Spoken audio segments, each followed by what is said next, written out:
So what a psychological stress can be? Stress, which is psychological in nature, can be called as psychological stress in simple terms. And these are stresses that we generate ourselves in our minds. The first line itself says that these are stresses which are generated by us in our minds, because psychology is what we think, how we behave, how we feel, right? So psychological stresses are actually self created. These are personal and unique to the person experiencing them. These are personal and unique because we have subjective differences, and these are internal sources of stress because we ourselves create them. That is why they can be counted as internal sources. We worry about problems, feel anxiety, or become depressed. These are not only symptoms of stress, but they cause further stress for us. Some of the important sources of psychological stress are frustration, conflicts, internal and social pressures, right? So, what are different sources of stress? They are telling us, like frustration, conflict, internal and social pressure. So, what are these different types? First is frustration. Frustration results from the blocking of needs.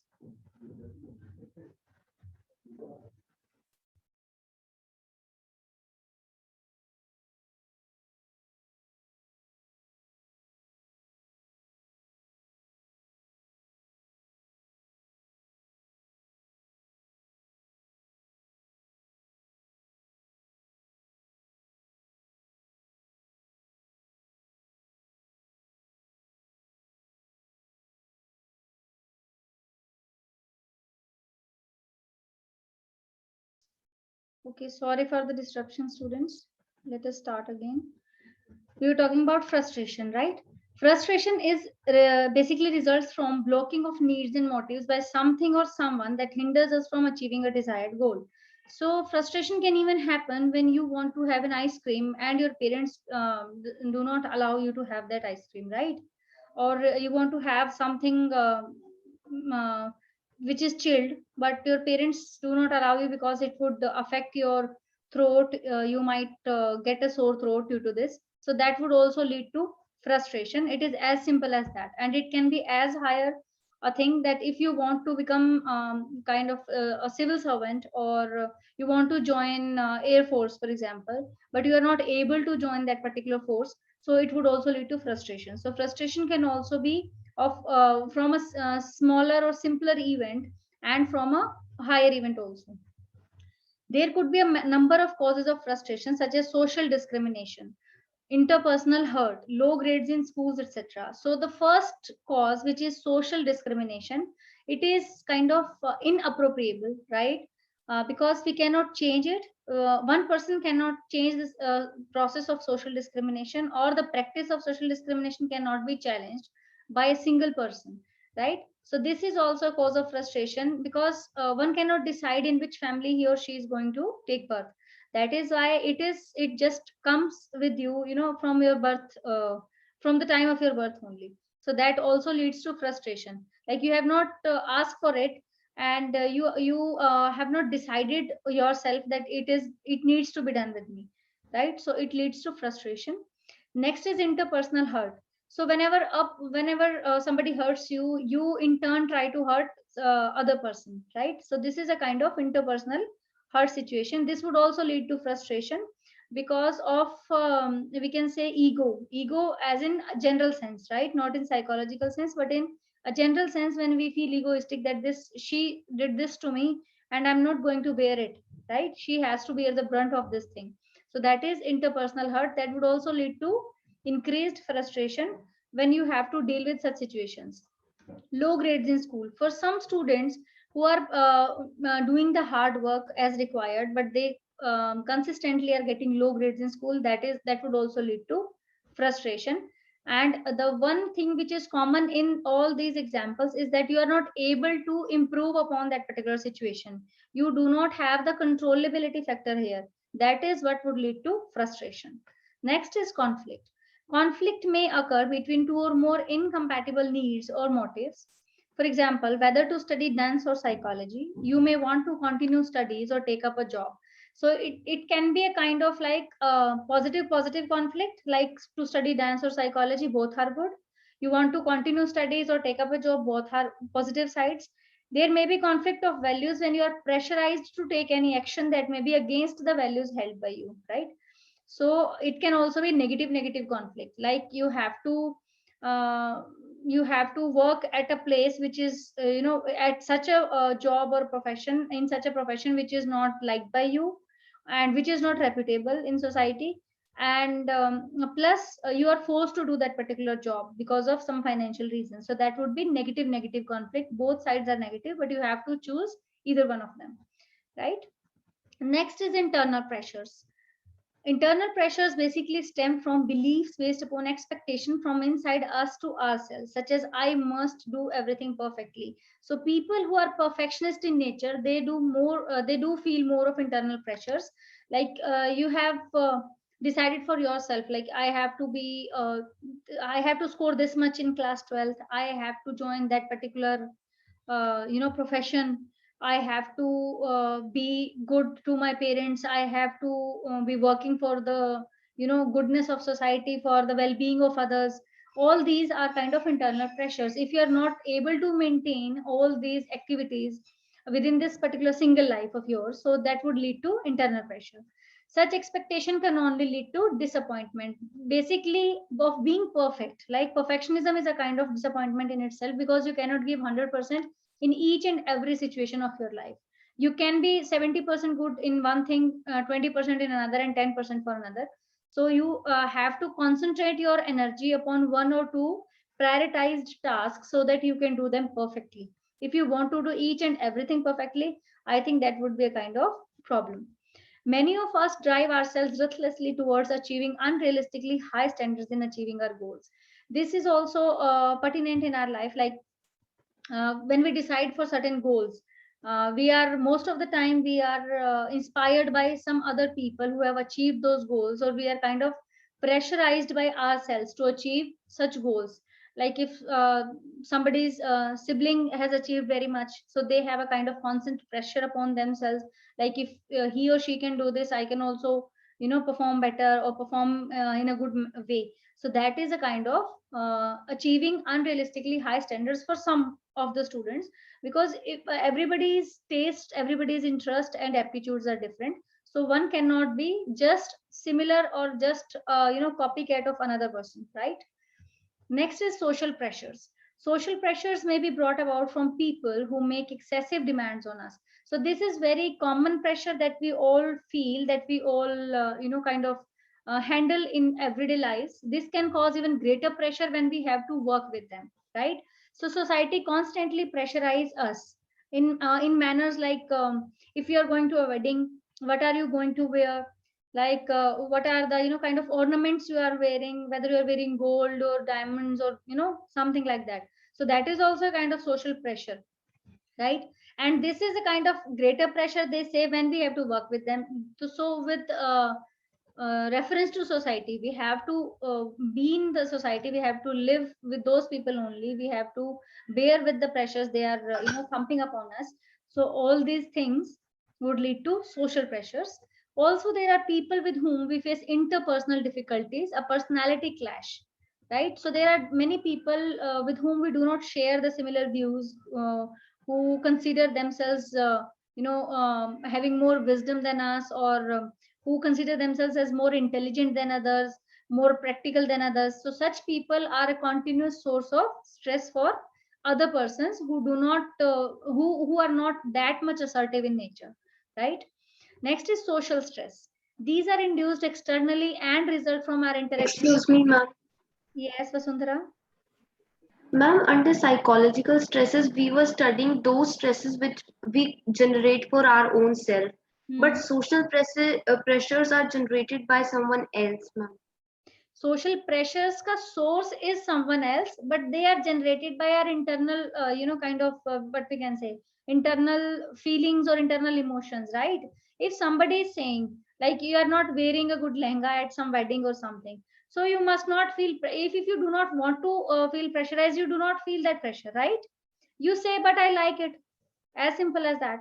But if you want to have that, this is a kind of internal thing, no? If you paying heed to such kind of things, if you are giving attention to such people who are a constant stress, who are kind of pressurizing yourself, then it would become a form of social pressure for you, right? How am I looking? Am I looking fat? Am I looking beautiful if I'm going to some place? How people are judging me? All these are included under social pressures, right? So these are internal in nature. People would be same, like situations would be same kind of, people would judge you upon different things, about different things, right? How you are doing this particular thing, how you did that particular thing. It is up to you how much of pressure you are taking, right? Got it, ma'am. Thank you. Next is social stress. Social stress are basically induced externally and result from interaction with the people. So it is kind of included with the example that I have given you under social stress. Social events like death or illness in the family, strained relationship, trouble with neighbors are some example of social stresses. These social stresses vary widely from person to person. Attending parties may be stressful for a person who likes to spend quiet evenings at home, while an outgoing person may find staying at home in the evenings stressful. So these are also individual in nature. What are your priorities? What is your personality? What are your likes and dislikes?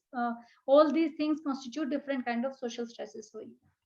Then there are sources of stress. A wide range of events and conditions can generate stress, and the most important among them are major life events such as death of loved one or the personal issues. So I would like to come to box 3.1. This is a study by Holmes and Rahe, measure of stressful life events.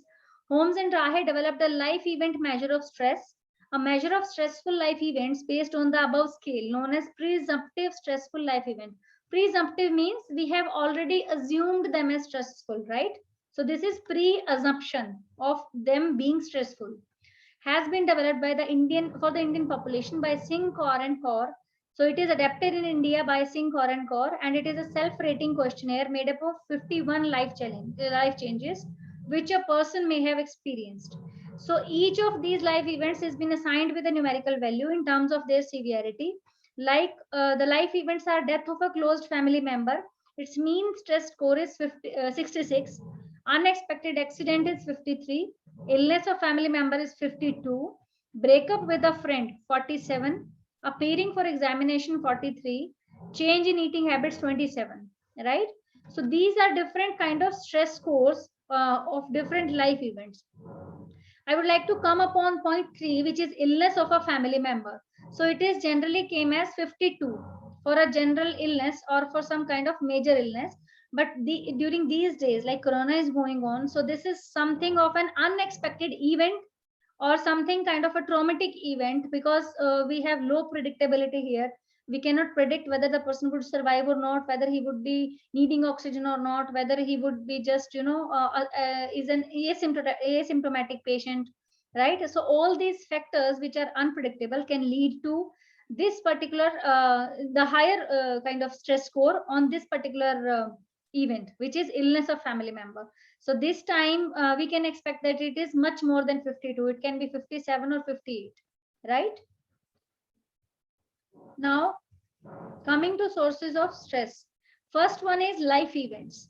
So we know that during our lifetime, we undergo different kind of changes. These changes can be very big in nature, or these can be small everyday changes, like we have to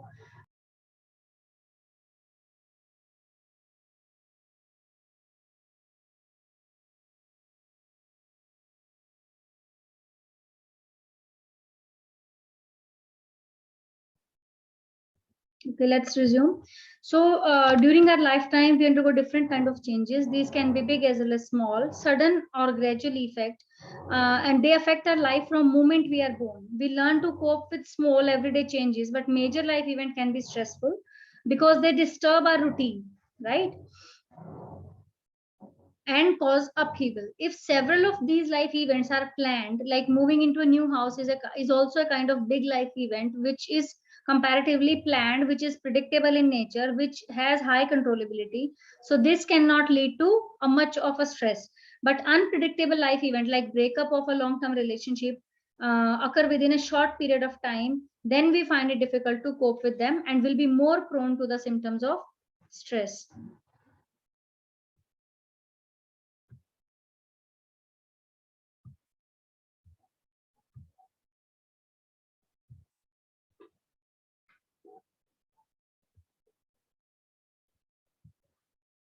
Now moving on to second point, which is hassles. Hassles are personal stresses we endure as individuals due to the happening in our daily life, such as noisy surroundings, commuting, quarrelsome neighbors, electricity and water shortage, traffic snarls, and so on.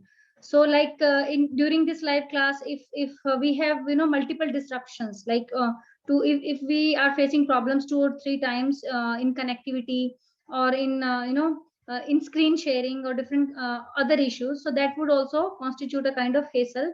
You would lose your interest if it is not if my voice is not clear, if you're not able to see the screen properly, and if it is disconnected many times, right? So this is called as hassle. Attending to various emergencies on daily basis are daily hassles experienced by a housewife. There are some jobs in which daily hassles are very frequent. These daily hassles may sometimes have devastating consequences for the individual, who is often the one coping along with them, as others may not even be aware of them as outsiders. The more stress people report as a result of daily hassle, the poorer is their psychological well being.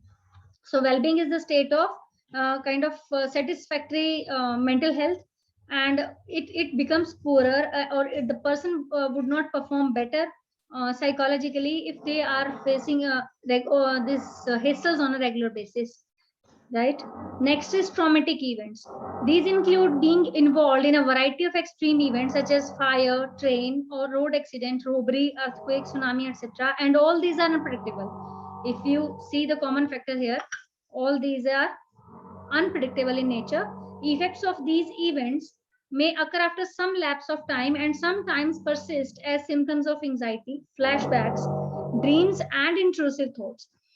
So, these may occur after some lapse of time and sometimes they persist, they continue as being, they come with symptoms of anxiety. Flashbacks are kind of, past memories or memories from some traumatic event. Dreams and intrusive thought. Intrusive thoughts are repetitive thoughts of a particular event which are disturbing in nature.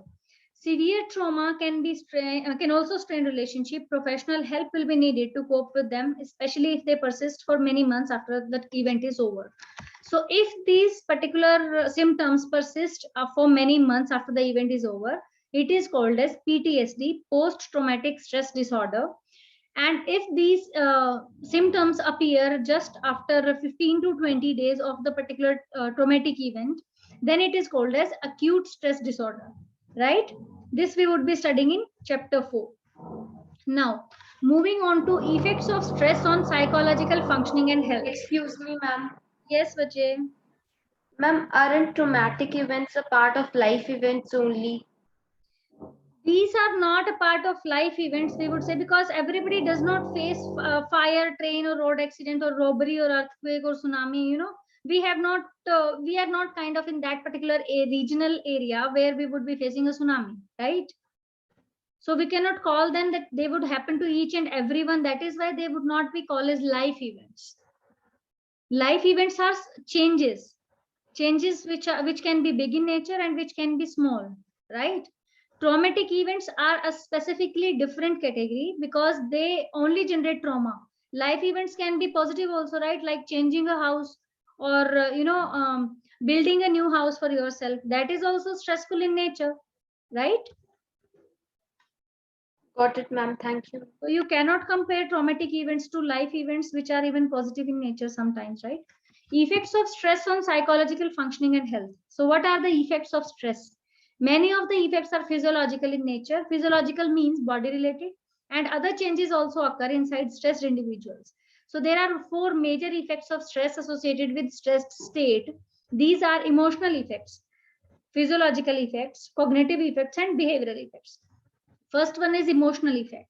Those who suffer from stress are far more likely to experience mood swings. So, this is a kind of emotional effect when you are not able to comprehend the situation practically, when you have irrational thoughts, when you have negative bias that is playing with your emotions. So that would lead to mood swings and show erratic behavior that may alienate them from family and friends. So this is very common when we are feeling overstressed or when we are overloaded with stress. Then we do have certain kind of mood issues with us. We do not like the food we eat, right? We do not like the activities that we normally do. In some cases, this can start a vicious circle of decreasing confidence, leading to more serious emotional problems. And this is basically because when you are under emotional effects of stress or emotional problems related to stress, you would alienate yourself. You would, when others are not able to understand yourself because of your erratic behavior, you do not behave uniformly or in a manner similar to which you were behaving earlier than this particular stage. Then your parents and your friends would not be able to comprehend your behavior. They would not be able to understand why are you you are doing these particular behavior in front of them. So that would lead to decrease in confidence, because you would feel that you are not good enough for any relationship in your life, and that would further lead to more serious emotional problems. Some examples can be feeling of anxiety and depression, increased physical tension, increased psychological tension, and mood swings. Now, there is a difference between physical tension. Physical tension is seen in your physical structure or organism, like a stiff neck, or pain in joints, pain in legs. That can be a factor which is due to physical tension. Psychological tension is when you are not able to concentrate, when you are not able to enjoy if anything enjoyable is happening around you. So that would also lead to psychological tension. Next is physiological effects. So when the human body is placed under physical or psychological stress, it increases the production of certain hormones. And we already discussed this under hypothalamus pituitary axis, that adrenaline and cortisol are the basic hormone which are produced during stress. These hormones produce marked changes in heart rate. We know that heart rate is increased, blood pressure increases, metabolism slows, and physical activity is also slowed down. Although this physical reaction will help us to function more effectively when we are under pressure for shorter period of time, it can be extremely damaging to the body in the long term effect. So the chronic stress is more harmful as compared to stress which is of short duration. Example of physiological effect are release of epinephrine and norepinephrine, slowing down of digestive system, expansion of air passages in the lungs so that we can inhale more oxygen and we can able to think more clearly, increased heart rate and constriction of blood vessels, right? So digestive system is slow during physiological effect of stress. Why is that so? We have discussed this under hypothalamus axis. Why is the digestive system slow during stress?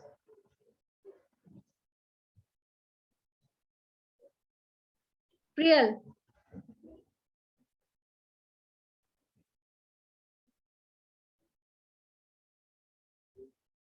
Varenya.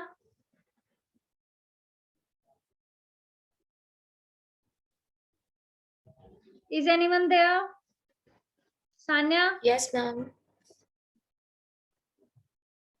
Ma'am, I think the blood Is it- flow that was towards the digestive system to stomach, that is transferred to the upper part, heart and other like face. Yes, that is also Yeah, reason. is Yes, it because the sympathetic one starts acting? this is happening actually due to sympathetic nervous system. But why is that happening? What is the kind of purpose of slowing down the digestive system?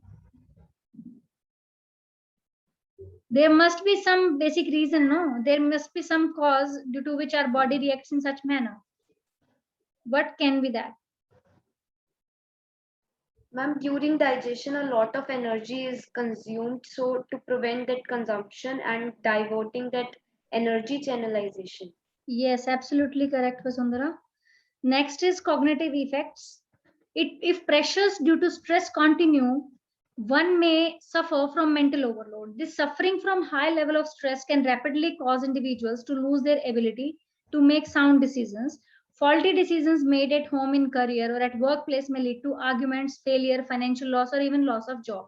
So cognitive effects can be very easy to understand if we think like if you have a certain kind of stress, like if you are preparing for certain exam, which you think that you must crack that exam in first attempt only, so that would lead to a certain kind of stress. And if that stress increases because you know that some of your relatives children has already crack that exam in first attempt. So that would enhance your mental overload, and this would lead to lack of concentration, lack of sleep, lack of relaxation. Okay, and that would lead to finally faulty decision making, right?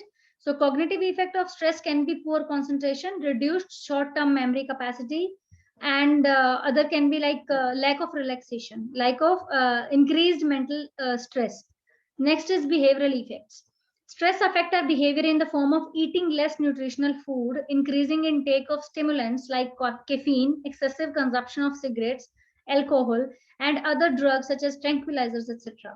So all these are behavioral effects. Like we like to eat more sugary and more fatty food or fried food when we are not in a good mood, right? When we are feeling restless, we like to eat chocolates or some kind of heavy and junk foods. So this clearly tells us the behavioral effect of stress. Then some people who drink tea and coffee, they increase the amount of or the number of cups they generally drink of caffeine. So that is also a behavioral effect.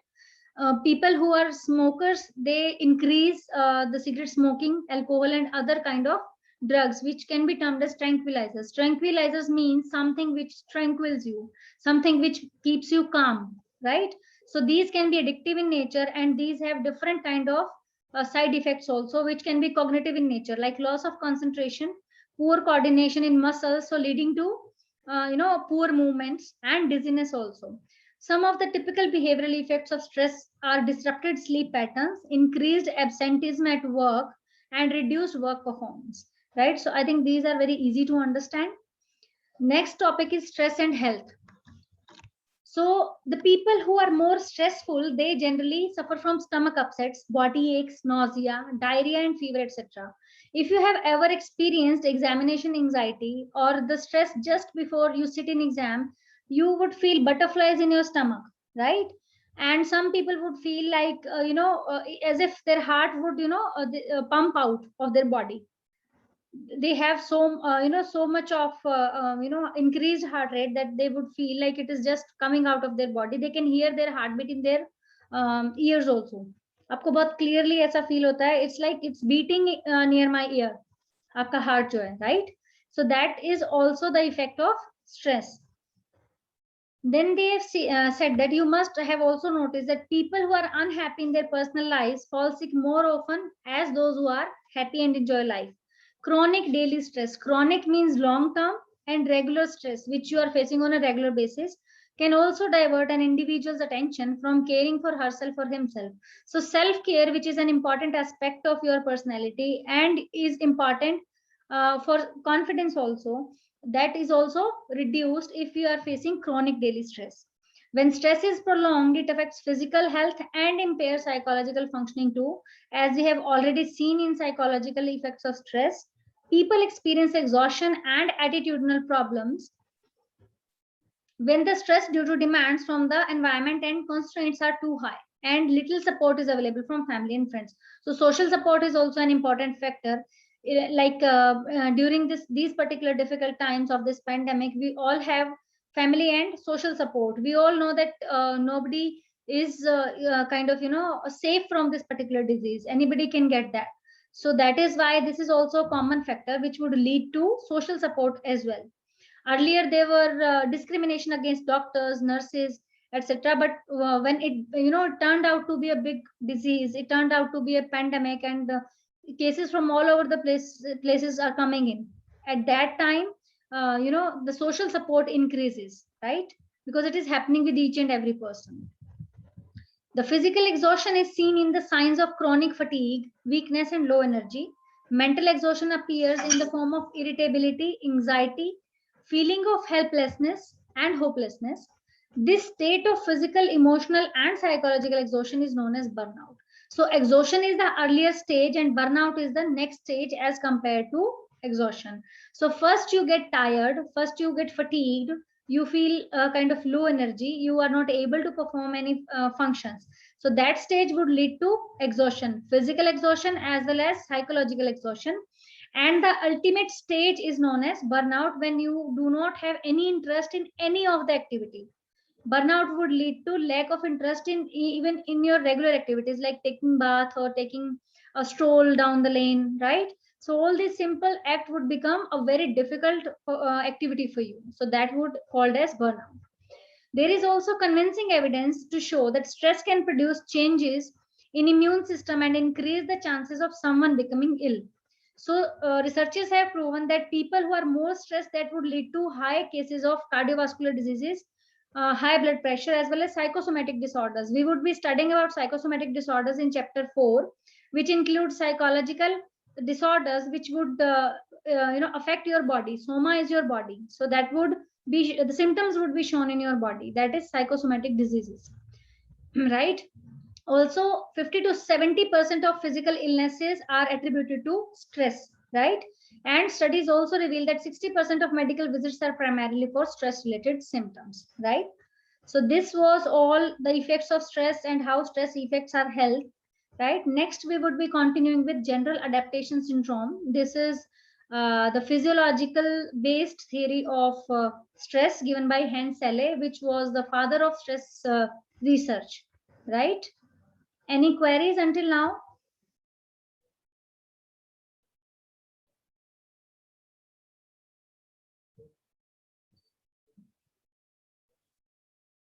Students, any query until now?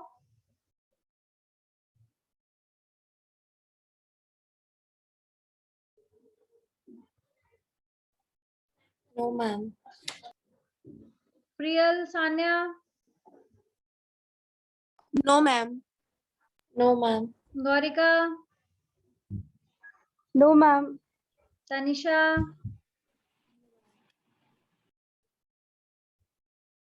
Tanisha, are you there, bache? No, ma'am. No, ma'am. Okay, I think this chapter is comparatively easier, right? Yes, ma'am. So after this chapter, we would be continuing with chapter 2, which is related to personality theories, right?